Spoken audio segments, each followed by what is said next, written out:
নয়া কলে বিজেপি হয়ে আইএসএফের ঘাড়ে বদনাম দেওয়ার জন্য, হাকিমুল ইসলাম এবং আরাবুল ইসলামকে বদনাম করার জন্য, নওশাদ সিদ্দিকীকে বদনাম করার জন্য, আইএসএফকে বদনাম করার জন্য এরা প্ল্যান মাফিক ওই শহীদুল সর্দারের বাড়ি ভাঙচুর করে। এবং 17ই মে আরাবুল ইসলামের নেতৃত্বে যে একটা জনসভার আয়োজন করা হয়েছিল জীবনতলা চৌমাথাতে, সেখানে দেখতে পেলাম যে সেই সভাটাকে আটকানোর পরিকল্পিতভাবে চেষ্টা করেছিল তৃণমূল কংগ্রেসের কিছু নেতৃত্বরা, এবং সেখানে একজন কর্মীর বাড়িও ভাঙচুর করা হয়েছে, একাধিক গাড়িও ভাঙচুর করা হয়েছে, এবং আরাবুল ইসলাম এবং হাকিমুল ইসলামের যে ফেসটা রয়েছে সোশ্যাল মিডিয়ার মাধ্যমে এবং মানুষের পরিচিত হিসাবে, সেই ফেসটাকে ক্ষুণ্ণ করার চক্রান্ত করেছে তৃণমূল কংগ্রেস নেতৃত্বরা, এমনটা অভিযোগ উঠে আসছে। কি বলবেন?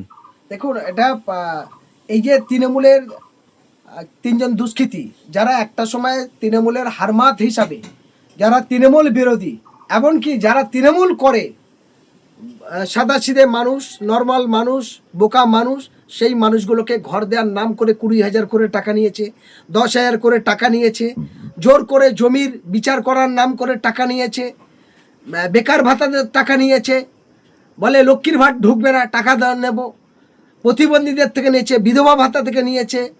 ফলে এরা আছেটা কোথায়? ঘর বাড়ি ইট সব খাবে। এই তোলামূল মানুষেরা যখন দেখেছে তাদের অবস্থা খুব খারাপ জায়গায়, ওরা রাতারাতি ঘন্টাতে ভোল পাল্টে তারা বিজেপি হলো। তৃণমূলের গোষ্ঠীদ্বন্দ্বের মধ্যে দিয়ে কে বিজেপির বড় নেতা হবে এই কম্পিটিশন তাদের মধ্যে হয়। পরবর্তীকালে তাদের প্ল্যান নিয়ে, যেমন ওদের মধ্যে ছিলেন শফিক বৈদ্য, হ্যাঁ, তারপর মফিজুল পাইক, আর শাহেদ আলী গাইন। এই শাহিদ আলী গাইন এবং শফিক বৈদ্য, মোকাজুল পাইক, এদের সঙ্গে আরও কিছু দুষ্কৃতীরা আছে এবং 2-4টে মহিলারাও আছে। তারা একসঙ্গে মিলে ওখানটায় শহীদুল সর্দারের বাড়ি ভাঙচুরটা করে। কারণ শহীদুলের বাড়িটা দেখেছে দোতলা বাড়ি, শহীদুলের বাড়িতে কয়েকটা গাড়ি আছে, বাইক আছে, তার বাড়ির মধ্যে 4 চাকা গাড়ি আছে। আর এটা ঘটেছে কবে? ঠিক বিজেপি, নূতন বিজেপি, নয়া বিজেপি বলা যায়, এরা বিজেপি নয়। আমি বিজেপি নেতৃত্বের কাছে আবেদন করব, আমি হোসেন গাজী একজন মানবাধিকার কর্মী হিসাবে, রাজনীতি করছে ওরা, রাজনীতি করুক, কিন্তু ওরা বিজেপি করেনি। ওরা ভোল পাল্টে নয়া কলে বিজেপি হয়ে আইএসএফের ঘাড়ে বদনাম দেওয়ার জন্য, হাকিমুল ইসলাম এবং আরাবুল ইসলামকে বদনাম করার জন্য, নওশাদ সিদ্দিকীকে বদনাম করার জন্য, আইএসএফকে বদনাম করার জন্য এরা প্ল্যান মাফিক ওই শহীদুল সর্দারের বাড়ি ভাঙচুর করে এবং শহীদুল সর্দারের বাড়ির সামনে গাড়িটা ভাঙচুর করে, শহীদুল সর্দারের বাড়ির সামনে বাইক ভাঙচুর করে, অনেক দূর থেকে ইট ছুঁড়ে ছুঁড়ে মারছে। শহীদুল সর্দার বাড়ি থেকে বলছি, তোরা মারছিস, আয় আমার কাছে, আয় আমার কাছে, আয় আয়, তোরা মার, তোরা ভাঙবি ভাঙ, এটা চিৎকার করছে। আরাবুল ইসলাম, হাকিমুল ইসলাম এবং আইএসএফের আমাদের জেলার সমস্ত নেতৃত্ব, ব্লকের নেতৃত্ব, ভাঙড় এবং ক্যানিং পূর্বর নেতৃত্বরা, তারা জীবনতলা চৌমাথাতে সভা নিয়ে খুবই ব্যস্ত ছিল। কারণ সেখানে লাখো লাখো মানুষ চারিদিক থেকে আসছে, জনস্রোত, এই প্রচণ্ড গরমের মধ্যে দিয়ে সেই সভা নিয়ে তারা ব্যস্ত। আর এদের পরিকল্পনা, এটা নিশ্চয়ই এর মধ্যে শওকত মোল্লার হাত থাকলে থাকতে পারে। কারণ শওকত মোল্লার নেতৃত্বে এর আগে বহু ঘটনা ঘটেছে। যারা অসুস্থ মানুষ, তার বাড়িতে আগুন লাগিয়ে যাচ্ছে, তার বাড়ির মাছ লুট হয়ে যাচ্ছে, তার বাড়ির ধান লুট হয়ে যাচ্ছে, তার বাড়ির টাকা লুট হয়ে যাচ্ছে। এগুলো সেই শওকত মোল্লার রক্তর, তার হাওয়া, তার পরিবেশটা এদের শরীরে বইছে। কারণ সারা জীবন তো হারাম খেয়ে এসেছে, ফাউ খেয়ে এসেছে, সে ফাউটে দিল্লায়। ফলে আমি তাই আপনাদের মাধ্যমে বলতে পারি যে প্রশাসন চোখ কান খুলে রাখুক এবং এই যে শহীদুল সর্দারের বাড়ি ভাঙার জন্য শফিকুর এবং মোকাজুল এবং সাইদুল গাইন, এদেরকে অবিলম্বে অ্যারেস্ট করতে হবে। এদের যদি অ্যারেস্ট করে, কান টানলে মাথা আসবে, তারপর বাকি ওদের দুষ্কৃতিগুলোর নাম খুলে যাবে। কেন ওর এই ঘটনা করলো, কেন শহীদুলের বাড়ি ভাঙচুর করলো, এটা আমরা জোরালো দাবি করছি।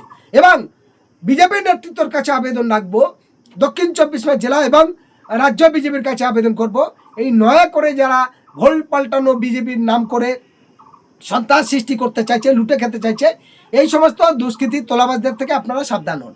দলটাকে যদি বাঁচাতে চান, এদেরকে দলে নেবেন না। ফলে আমরা যেমন চোখ কান খুলে রেখেছি, আমি নিজেও কয়েকদিন আগে আব্বাস ভাইজান, আমাদের এই আইএসএফ দলের প্রতিষ্ঠাতা, তার সঙ্গে আলোচনা করেছি।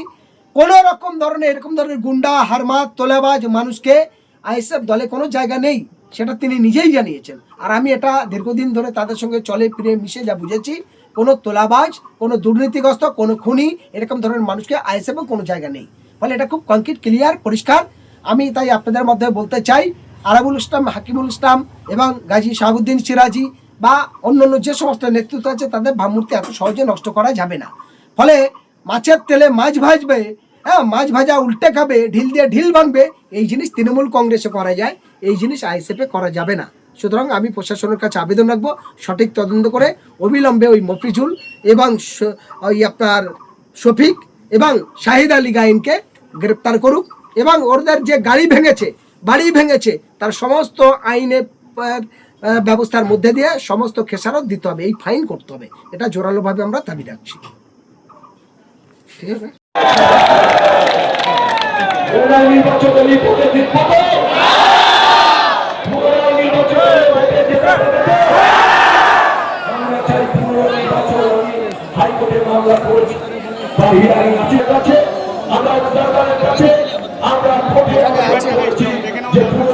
আছে পরিবারটা এখানে আছে।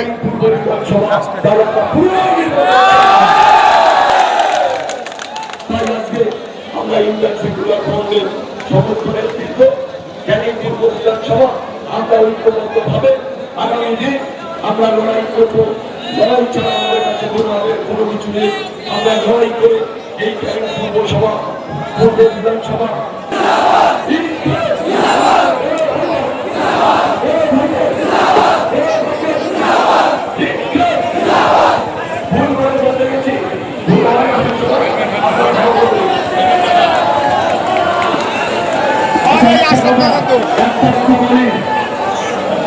এখানে আমি শুনেছি আমরা জীবনতলায় যে আমাদের ফ্ল্যাট ছিঁড়ে দেওয়া হচ্ছে, আমাদের ছেলেরা করুক, আমি ফ্ল্যাটে হাত দেবে না। কিন্তু আমাদের সবাই আমাদের ছেলেরা যাবে না। ঠিক আছে, নেতৃত্ব সহ সমস্ত বুথের নেতৃত্ব, বুথের কর্মীদের যারা উপস্থিত হয়েছেন সকলকে অভিনন্দন জানাচ্ছি। ইন্ডিয়ান সেকুলার ফ্রন্টের পক্ষ থেকে সকলকে আন্তরিকভাবে ধন্যবাদ অভিনন্দন জানাচ্ছি।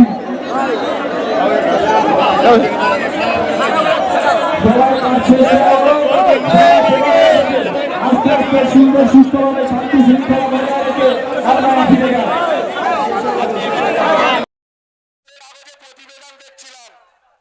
শুনবেন ভালো করে, একটু আস্তে কথা বললে কিন্তু আপনারা কিন্তু শুনতে পাবেন না, বুঝতে পারবেন না।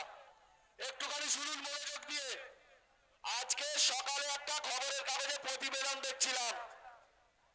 এখানকার যিনি হারমাত, এখানকার যিনি 15 বছরের এমএলএ ছিলেন, ভাঙড়ের ক্যান্ডিডেট হয়েছিল, আজকে কি বলেছে জানেন? বলে ভাঙড়ের মানুষ বেঈমান। কেন বেঈমান? ওনাকে জেতায়নি তাই। আরে ভাঙড় আর ক্যানিং তো পাশাপাশি। জানে তো ভাঙড়ের মানুষ যে ক্যানিংই তুমি কি জ্বালাচ্ছ, ক্যানিংই কি জ্বালিয়েছ আর কি জ্বালাচ্ছ, ভাঙড়ের মানুষ সবাই জানে। সেই